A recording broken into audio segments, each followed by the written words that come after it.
Hello everyone, Jeff Corwin here.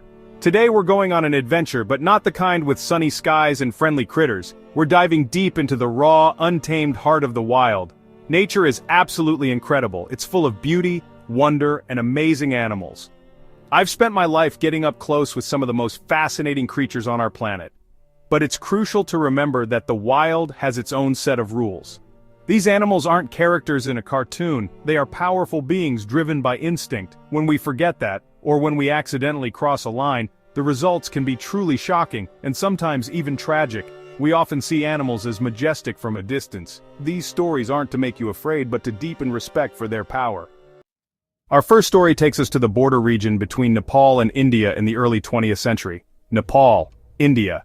This is the tale of a Bengal tigress known as the Champawat tiger.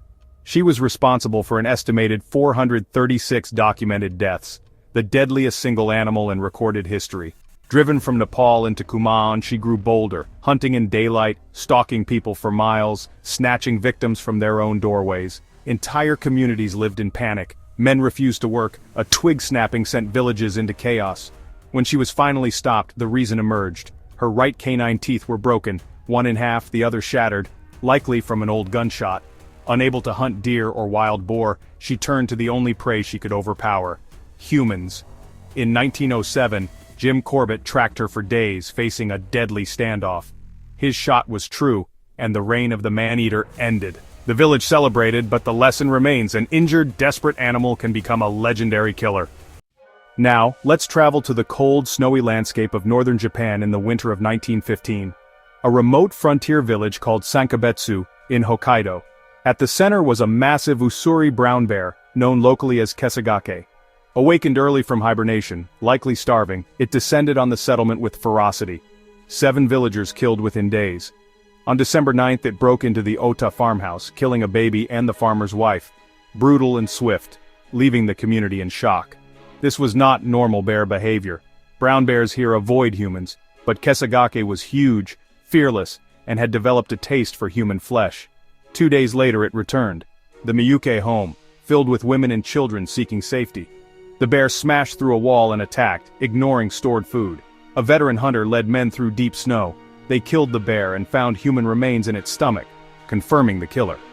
The Sankebetsu incident is Japan's worst bear attack, a predator, starving and unafraid, seeing humans as food in a brutal winter. Let's journey to Kenya, 1898, a railway bridge rising over the Tsavo River. Then came 2 maneless male lions, the Tsavo man-eaters, launching a 9-month campaign of terror. Huge, fearless, shockingly intelligent, unlike any others. Night after night they bypassed thorn fences and campfires, dragging workers from tents as screams echoed, victims carried into the bush. Morale collapsed, hundreds fled, the railway ground to a halt.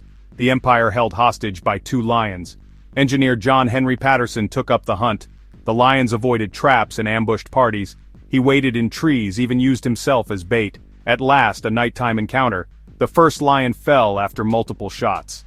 Weeks later he tracked and killed the second, even harder to subdue. Later studies suggest dental disease made normal prey like buffalo too difficult, pushing them towards softer human victims. Our next story takes us to Burundi's Ruzizi River, home to a living legend, Gustave.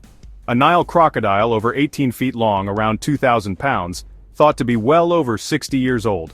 Famous not just for size, a notorious man-eater believed responsible for as many as 300 deaths. Most crocs ambush at the water's edge. Gustave is proactive, cunning, chillingly aware, even pursuing on land.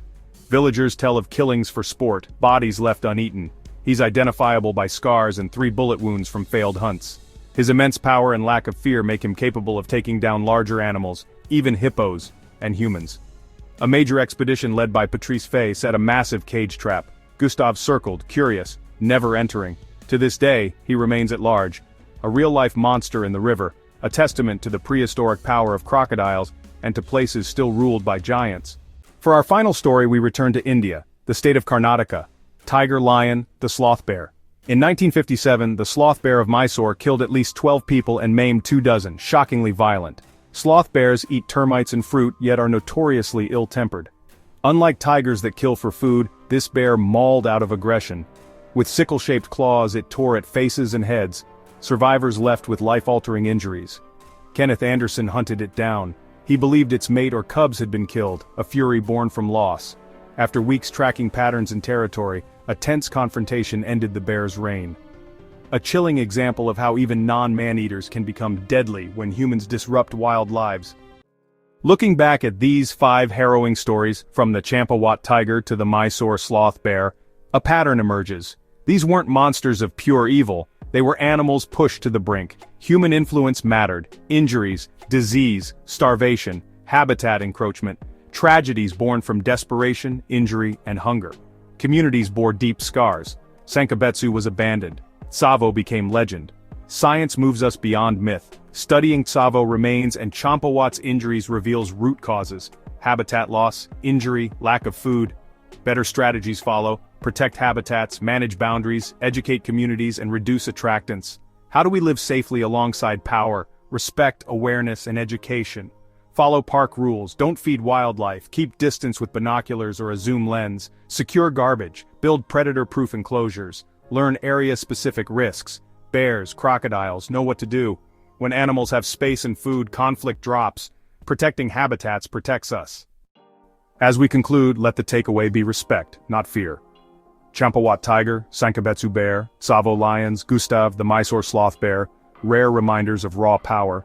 They weren't born evil. Injury, starvation, even revenge may have pushed them into conflict. Wild animals are, and always will be, wild. Treat them with caution and distance. Honor the unwritten rules of the wild. Thank you for joining me. Stay safe and stay wild.